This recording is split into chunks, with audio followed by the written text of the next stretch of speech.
Welcome to Executing the Vision podcast. I'm your host, Brad Hunter, president of Emerge Labs. On the podcast, we'll get to know the person behind the vision, their successes, their challenges, and their plans for the future. If you're interested in becoming a guest or know someone who might be a good fit, stick around to the end and we'll discuss how to apply. Now, enjoy the show. I'm your host, Brad Hunter, and today I'm welcoming Gila Kurtz with Dog is Good. And she has, I'll let her tell all sorts of fun things that she's done over her career. And so very excited to kind of dive in and talk more. But go ahead and tell us a little bit about what you're up to these days. Yeah, well, thank you, Brad. Excited to be here today. So you mentioned Dog is Good. That is without question the company that has been a huge part of my life and my heart for the past, 16 plus years. I can't believe it's been that long already, but it's a company where we focus on celebrating the dog-human connection and reminding people how great it is to live life with dogs. At the heart, we are manufacturers who create gifts and apparel and home decor and accessory products for just people who love their dogs so much.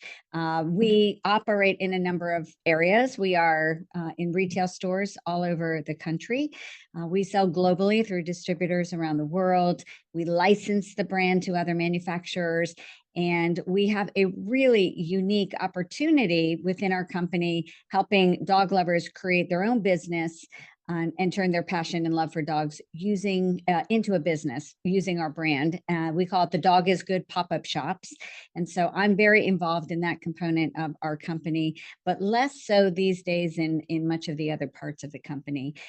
Through the work that I've done in Dog is Good and all the things that I've learned along the way during those moments where everything was amazing, and also in those moments when there were a lot of challenges, all the growth that came my way through those opportunities for learning, now parlay into work that is near and dear to my heart now that I get to do, which is help CEOs and leaders of other companies, entrepreneurs, to build their companies. I do that through an amazing company called Pinnacle Global Network with a mission to help CEOs build companies that can thrive with or without them, but are companies that can also grow to have huge impact and change the world.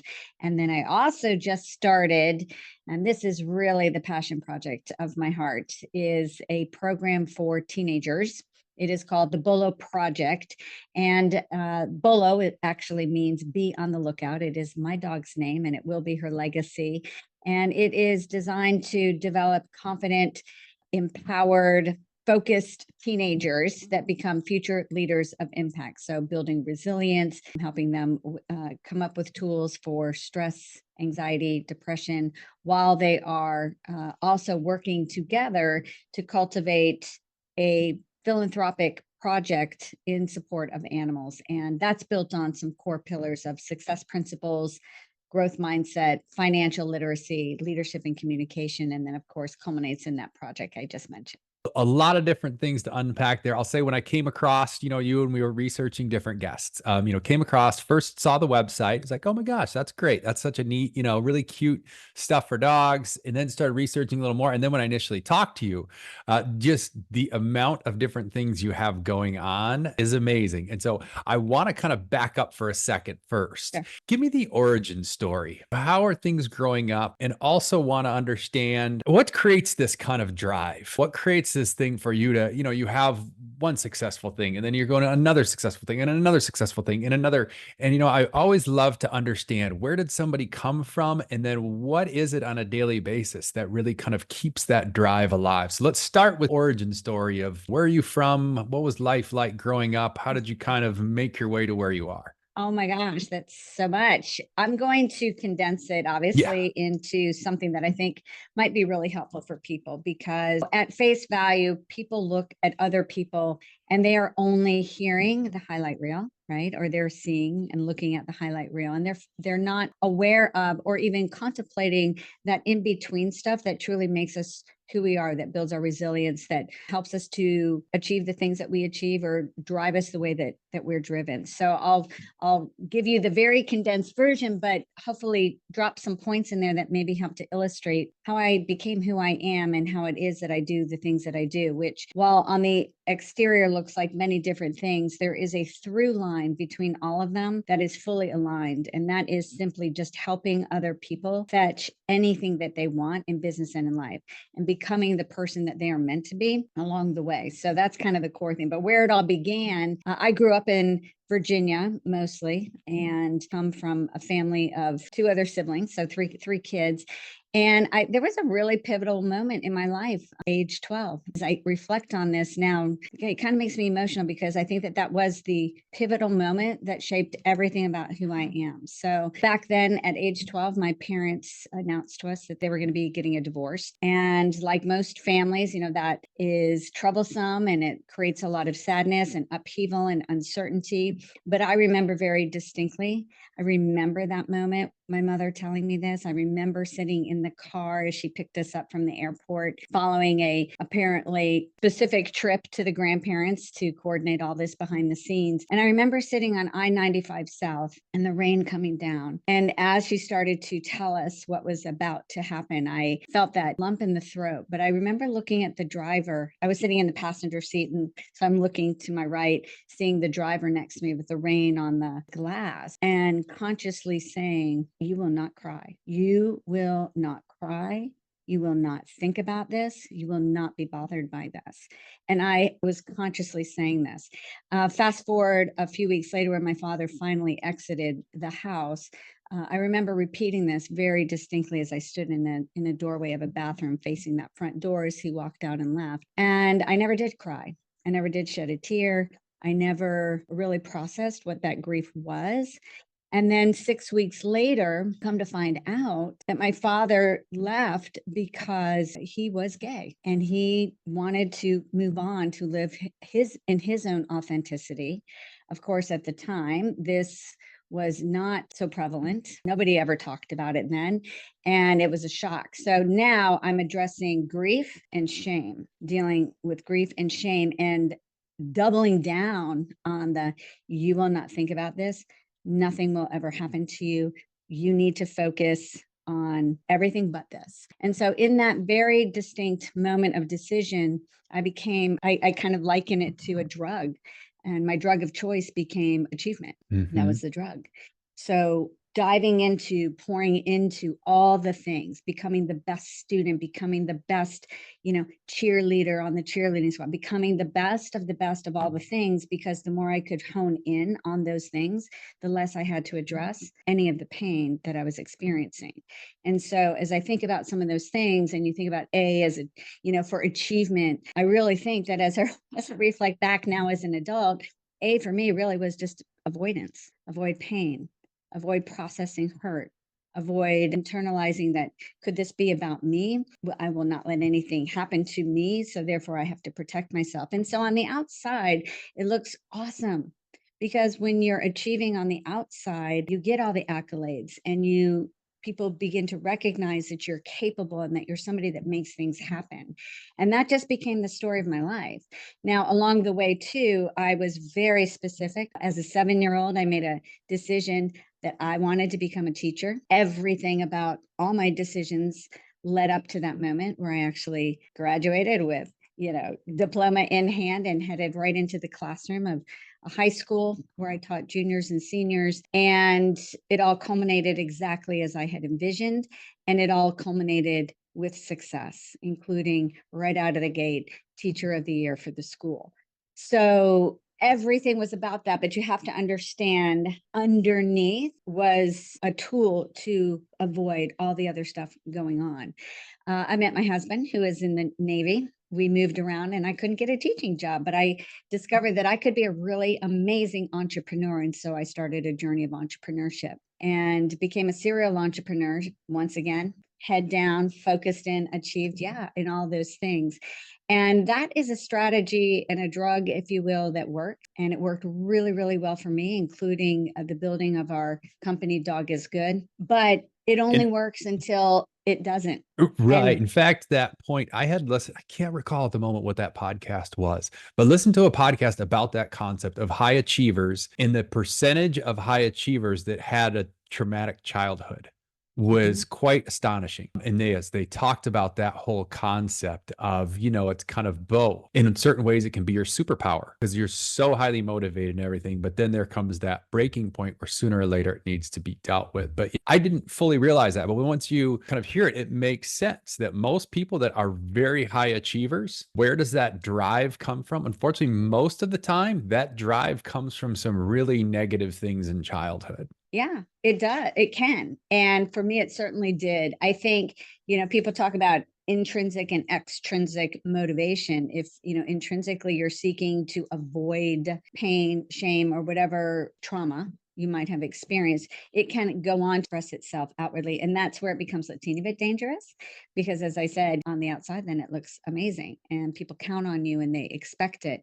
And it's rewarded socially, but like everything, it will work until it just doesn't. And that certainly is part of my story too. There was that breaking point where it stopped working. And where And dogs come into the story, right? Because yes, that's a big thing for you. So it must have been somewhere huge. along this journey, right? That Mm-hmm. you found a dog really comforting. Really what it was. I never grew up with dogs. I did not have a dog. I thought dogs were okay, but they weren't a part of my world at all. And we didn't have a dog at the time. But because I was engaging in a variety of entrepreneurial ventures, there was this point where we were living in Japan, we were stationed there, and somebody's dog had puppies, and I don't know what took me over, but I really wanted one of them. I just wanted something to care for and to love, and it was so cute. And I remember my husband saying to me at the time, you have to walk these things, you got to feed them. And I was like in my 30s going, yeah, I know, I'm not 10. But anyway, we got the dog, of course. And the dog would join me on one of my business ventures. I owned a number of gourmet coffee vending machines that I placed in the DC area. And I would just go a few times a week and service those. And she would join me, and then we'd land at the dog park at the very end. That was the fun part of the day. And I remember walking in and seeing this guy with like 6, 7 dogs. And you had just mentioned before we hopped on this call, your children are about to embark on launching a dog walking business. Well, that's what this guy had. Only this was 30 years ago before dog walking was a thing. And so when I saw him, I thought, that is amazing. I've never seen anybody with so many dogs. And he said, oh yeah, these aren't mine. And I was like, wait, explain, please. He said, oh, I'm a professional dog walker. And I was like, what? He started telling me how much money he made. And I was like, you are kidding me. And so I called my husband. I said, hey, our next military move, this is what I'm doing. I'm starting a dog walking business. I thought it would be great. But as it turned out, where we lived in the panhandle of Florida, they didn't need dog walkers like they did in the DC area. And so at that point was in love with the idea of doing something with dogs. And so I decided to combine my passion and expertise and love for teaching people and my love for dogs, and became a professional dog trainer. And it was through my work as a dog trainer that we ultimately launched the Dog is Good brand. That's how it came all Yeah. together. Okay. Okay. So we launched. So you've done a lot of different businesses, very entrepreneur minded, moving around a lot, coming up with different businesses to do. The Dog is Good. So that one comes up, and then that one really seems to be really takes off. So what's the period from when that one starts until it's really become quite a thing? What's the buildup for that? Yeah, that happened very quickly. And I always define myself in those years as the unconscious incompetent because number one, I didn't know what to do. This was like the biggest business that we had idea that we were pulling together. And I just wasn't aware of what I didn't know in order to ask questions to learn and to grow properly with the business. But the other thing was it just started to grow so fast. Again, I'm a doer, I'll make things happen. And it started to grow so quickly that I wasn't aware of what it takes, not just to build a business, but to build a business that wasn't dependent on me. That was not even a concept in my head at the early stages.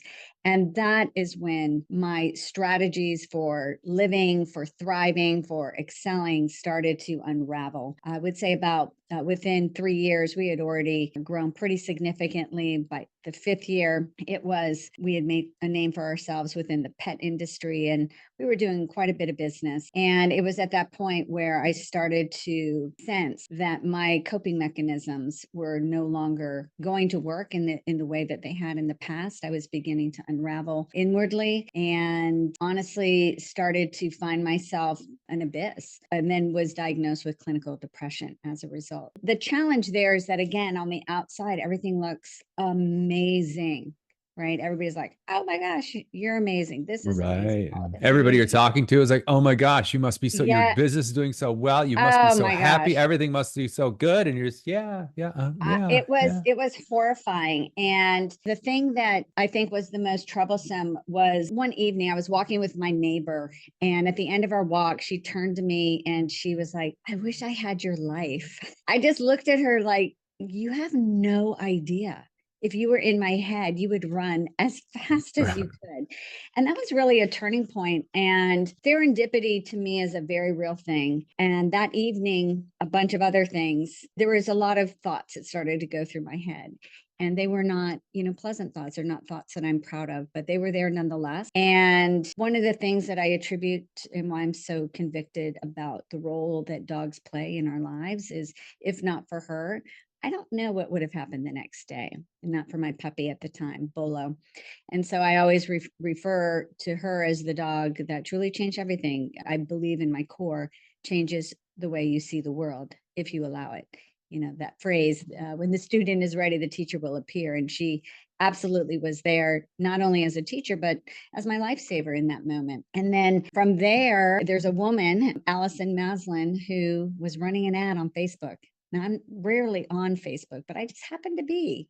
And her ad popped up, and she was giving a talk at a local hotel here in Southern California. And I decided, for whatever reason, it was important for me to go to that presentation. And everything that she mentioned aligned with where I was, everything she talked about. And it was very eye-opening. And it was the first time that I really considered the idea of diving into mentorship and getting guidance. And through that, I feel like really turned everything around. I would And that say was Pinnacle that Pinnacle she's Global with you. Network. Yeah. Okay. Okay. Yes. Through the work that we did together, through the mentor that I worked with, through her systems and her processes, and just pulling all the things together. She has a very specific methodology, which I'm so convicted in. This is what I love to help others with now too. It's called the Scale It method. It's a very proven, tried and true methodology. In Pinnacle Global Network, we've taken tens of thousands of CEOs through this process. And it's really changed the game for so many people, not just in the scaling component of their business, which is first and foremost, and the reason why so many come. But I don't think I was unique at the time in where I was in terms of feeling overwhelmed and feeling frustration and creating something that on the outside was so successful, but then why was I feeling the way I was on the inside? And it's because I just was in all the things. And through that process, really turned a lot of things around, shifted how I showed up as a leader for my team and also as a leader for myself. And so much had changed in my world as a result of the work that we were doing, that I just remember thinking one day, gosh, I wish I could be on her team. I just had a thought in my head. I wrote it down in my notebook.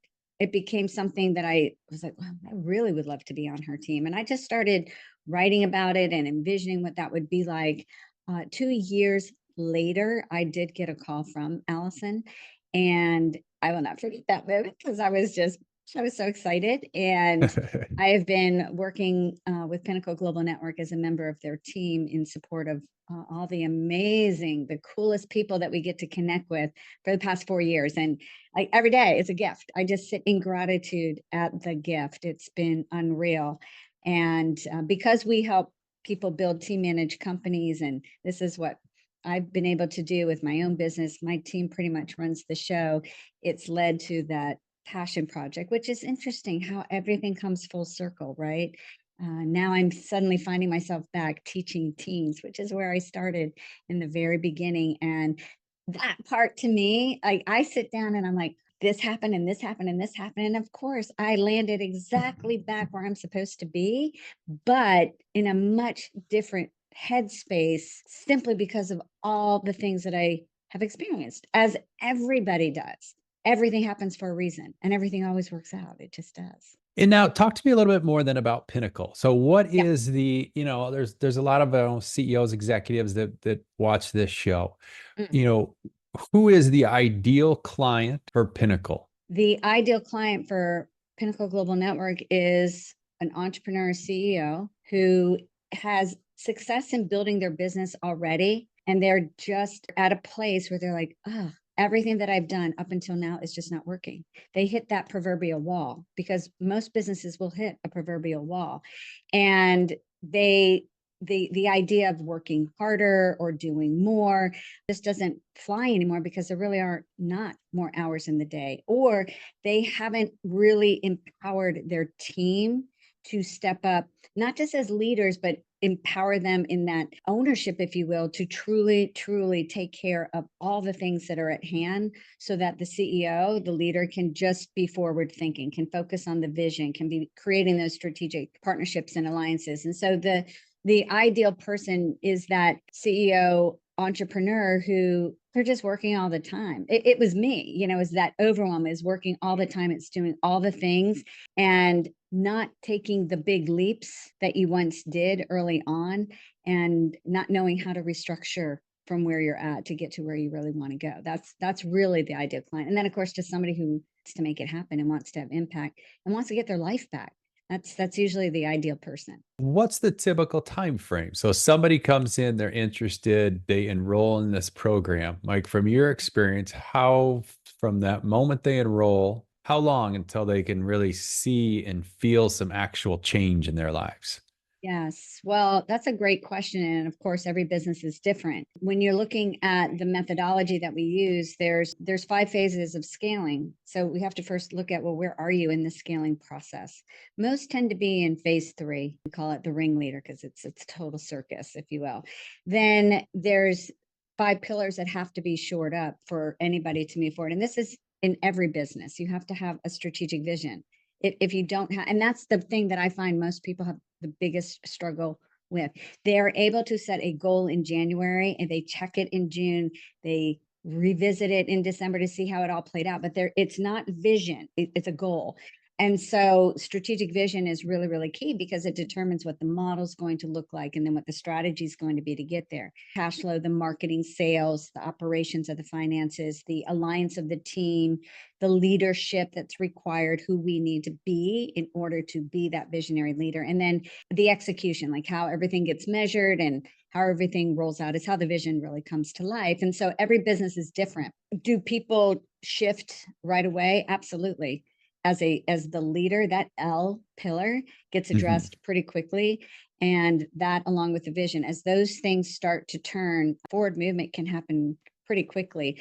I have seen some businesses grow significantly within a year, 2 years, 3 years, and it just keeps growing and shifting and changing. And what's interesting is how visions expand and how people use a scalable model to really to grow beyond where they ever were before and to do it precisely with a strategy in place around it. You have the successful business, the website business, the retail, business there. Things just internally are very overwhelming. You find this Pinnacle group, you start working, it helps transform your life and your business. Then you come back around and start working with Pinnacle and start, kind of paying it forward, right? And doing the same thing with others. So then you're doing that for how long? And now you're still doing that plus doing the other working with teenagers? That's just now on the horizon. Is that right? That That's kind of just the began. okay. Yes. And so you're working with Pinnacle, you're working with other entrepreneurs, getting to the same spot. This feels wonderful, great. Explain to me how then there's this other piece now that needs to be added to the puzzle. Like where did that creation idea come from? To back up, in working with Pinnacle Global Network, the first thing that had to be addressed was me, who I was, how I was showing up. My lack of vision needed to be addressed. So many things needed to happen within myself before we could take it to the next level. Once that became clear, once those things were addressed, once I started to get clarity for a vision and conviction and courage within that again, then it came down to what kind of scale, duplicatable process can we put in place to grow it? And we started implementing quite a few different scalable strategies, like the licensing, like the pop-up program, et cetera. Couple of different things. And I will say you don't need a lot of scalable models. You just need one, but we used a few. And I got very clear on what my role was going to be. I have the right team in place. At the time, I did not. We have an amazing team. And so they really do run the show. I spend just a little bit of time helping our pop-up shops in that business. Pinnacle is so much fun. Pinnacle Global Network for me as a mentor, super fun. And I just love to do that. But a couple of years ago, I got very, very clear what I was noticing, how I felt after everything that I was doing. And it became so clear, so obvious that anytime I was either mentoring or teaching a workshop or helping somebody else, I feel more alive than I've ever felt before. And now I use that as the measure by which I choose to spend my time. And so in 2021, when COVID was still really part of our world, I mean, I know it still is, we're still in the aftermath of a lot of that. I was having coffee with a principal of a local high school, and I just asked her how the kids were doing. And she turned to me and she said, "This is a disaster." And she kind of used some colorful language, but she basically said, this 15 years from now, it's going to be a very trying time in our country. These kids are really challenged. And as she explained to me why and more, I just made a decision in that moment. I will do something to help this somehow. And with my love of dogs, with my understanding about mindset and about all the things that are required as it relates to self-leadership and communication, I'm like, I'll put together a program. And I just started ideating what that would look like. And it culminated last October with the nonprofit foundation. And we ran a pilot program previously just to get some, our feelers out there to see if it would work. And then this summer we ran the first group, which I will tell you, I can't make this up. Parents every week saying, I don't even know what's going on. Like, my household is changing. My kid wants to be here. I don't feel like it's amazing. And the kids saying, one mom made me cry because she said, my kid has struggled since 2021, and I've not seen her this happy and engaged in life since starting this program. Another kid was like, oh my gosh, I have so much clarity for what I want to do and where I want to go to school simply because of the work that we're doing here in this class. And it's just one unprompted testimonial after another. I literally just got a text on Sunday from a parent that it's been 3 weeks since we ended. And she said, I just had to tell you that Isabel is having her best year yet. I've never seen her this positive. She is doing so well in all of her classes so far, and I attribute it 100% to the work that you do. And so that drives me. My mission and vision for that is so huge. Like, to me, this is stuff that's not taught in school. Why, I don't know, but it should be. And I just see millions of teens nationwide engaging in this kind of program. And I know that having the dogs part of it is what makes it impactful and get the results that we're getting with these students. It's amazing. And I love it. And what exactly does the program look like? How long does it last? How many sessions? Give us an overview of exactly what it's about. Yeah. So it starts with a 2-day retreat, and we do it here at Dog is Good. 2-day retreat. It is very deep dive, immersive. It's designed to get these students connected, and it's designed to give them an introduction into what we're going to be covering throughout. So mindset and growth mindset and success principles, communication, leadership. We also begin to tap into elements of financial literacy, and then we begin to set the stage for them working together in their project. And we do a lot of, it's a lot of peeling back the layers, taking down the walls that they come in here fully put up. But by the end of the weekend, man, they just see through the exercises and activities and conversations that we have that, hey, we're pretty much all the same. We are all the same desires, same fears, same self-limiting beliefs and talks. And so they're getting exposed to a way of thinking that they're just that are not conversations that they have at home or in school. And then it's 8 weeks, 90-minute classes once a week. And then we just deep dive into those pillars. And then throughout, they're working together to coordinate fundraiser for an organization they've identified. And it culminates at the end with the execution of that fundraiser. And then we donate the proceeds. They ended up raising this summer $2,600 for the Big Heart Ranch located in Santa Monica. And it was amazing. They went there on a field trip. It wasn't like official plan, but they all went. The parents went. It was a powerful summer, and everybody was really blown away, myself included, by the whole experience. And how many students at a time? Class caps at 16.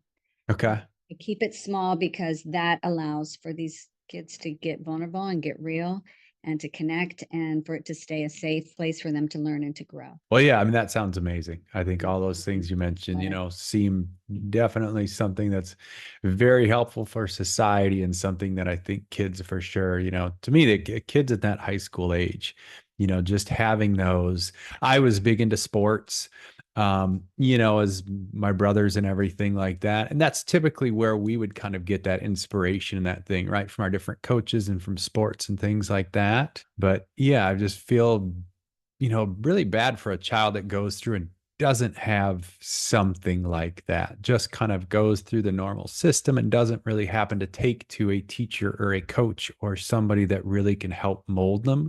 Yeah. And then just seems like there's a real good chance of them just kind of drifting around without real good guidance. And even those who are part of sports teams or engaged in activities that they're very, very engaged in, if they don't have the right mindset around that, right, they will not reach their full potential there. Excited about the future of that. What is that looking like? Because of course, I'm sure like all things, right? You want to take it and grow it and expand it. And, how do you see that occurring? Yeah. So my vision is that there are packs, if you will, of BOLO Project groups all over the country. I see it in every state, fully throughout. I see multiple periods during the year where students are getting engaged in this. And I see where it becomes even a curriculum that goes into schools, because this is not taught in school. And if it was, it would be the foundation by which all the students could have a greater experience, maybe cut down on the bullying and the poor self-talk, and get these kids off their tech a little bit. I'll share with you, when we had the conversation around habits in becoming our future selves, and I asked them, what is a habit you want to change? Just guess the number one thing on everyone's list. It was their phone. And they all said it the same way. I wish I could stop scrolling. That's what they said. And so, they don't want to live their lives like that on their phones all the time either, but they're addicted to it, of course. So it's a program that's nationwide. We train facilitators who get certified in our process and who take these into their own communities. It is heavily funded by organizations and individuals, being that it is a nonprofit, so we can make it available to all students, regardless of economic status. And kids have fun throughout. And now this is high school age students? Yes, it is for 9th through 12th. And clearly there's a need for 7th and 8th, because I have a big wait list for parents begging me, please create something for the 7th and 8th graders. So next summer we will have something for 7th and 8th graders too. And now, is this something that, as far as getting into private or public schools, I assume one path is significantly easier than another? As far as getting into a school as a curriculum, I would say private is probably easier, or charter schools easier than a public school. A lot of barriers, I think, sometimes to get into the public schools.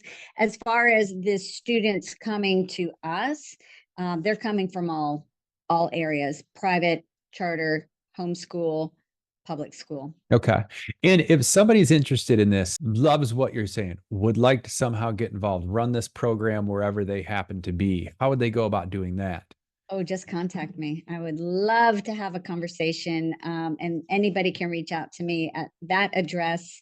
It's, I know you'll probably put it in the show notes, but it's Gila, Gila, at the BOLO Project altogether.org. And anybody can reach out to me. I would love to do that. We do have quite a few people seeking to bring it into their areas. So in the spring, we'll start our certification program for facilitators, and we just seek to get it out there. I think the biggest barrier in this present moment as of September 2024 is that simply parents just don't know about us yet, but they will. All right. Well, great. And then for this spring, how many new areas are we hoping to launch this year? I would like to have 5 programs going throughout Southern California, and then we can start to take it elsewhere. Okay. Okay, great. Well, I certainly would like to help, I would love it. Thank do you. what I can do to push that. I think it sounds great. The thing I'd like to end on is you've spent an incredible amount of time and energy in your life helping others, right? And mentoring and, between business owners and high school kids now. What are your top couple pieces of advice, that you could give somebody for just, I guess whatever you might say? My thought would be just in general in life, like what are, kind of a top things you tend to work with both elements on, right? If you're a business owner or these high school students. Yeah, I think, I tend to operate my life with a formula, which starts with clarity plus a burning desire for what it is that you want. So you have to know what it is, and it has to be, to me, a burning desire. Like it's just what you want, it, you feel it tremendously.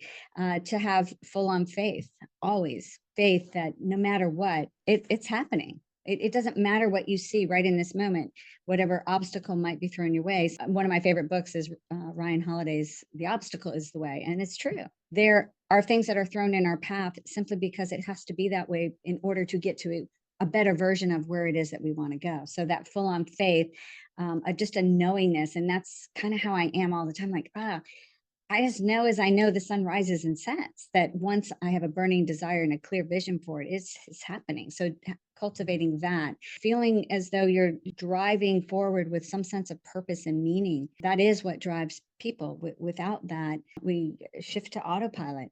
So there needs to be that, what does give you purpose. And sometimes it's just a matter of having a defined intention every single day, every day. And I would have the students do this too. Is, what are you intending for today? What are you intending to feel like? What are you intending the day to look like? So it also boils down to if we start with the end in mind, hence the vision, then we can just reverse engineer back to it. But also, who do we need to be for all of those things to come to fruition as we see it? Because that person, and I share this with people often, the me 90 days from now is actually the woman driving the show. It's rarely me. I'm the puppet. I'm just doing what she needs me to do so she can exist and have the impact that she wants. And so those would be the core things: just clarity and a burning desire, faith, purpose and some sort of intention. And in that faith piece is that ability to keep looking where you're going despite what's, all right there. Oh, and then take inspired action. Like, thoughts do become things. I say that all the time, but never if I'm just sitting in my chair all day long. I got to get up and take some inspired action all the time. Oh, and gratitude. I wear a bracelet that says grateful to remind me gratitude for all things, not just the obvious, but every minute, every day. Every piece of advice you threw out there, are different things that strike home for me. Hopefully a good grasp and at least firm belief in how well I practice them at times, probably. It has been wonderful talking to you today. It's amazing the things you've done, not only, the idea of, I get to talk to a lot of successful entrepreneurs that have built wonderful businesses, but rarely do I get to talk to somebody like you, who has not only, built a successful business, then been able to go and shift into that thing of helping so many others. So I really appreciate what you're doing. I really want to do what I can do to kind of help push things along, continue things for you. And congratulations and keep going. You're an inspiration. Thank you. Much, much appreciated. And thank you so much. And thank you for the opportunity to speak with you and connect with you and just be a part of your journey as well. All right. Well, have a great day. Thank you for listening to Executing the Vision. If you'd like to be a guest, go to emergelabs.us and click on the podcast page. If you like what you heard, please share the episode and subscribe. Ratings and reviews go a long way to help promote the show. You can find us on Instagram at brad.emergelabs, as well as X, Facebook, and LinkedIn, where we strive to provide valuable information on business and life. We'd love to hear your thoughts on the show and what you'd like to see in future episodes. Thank you again, and have a great day.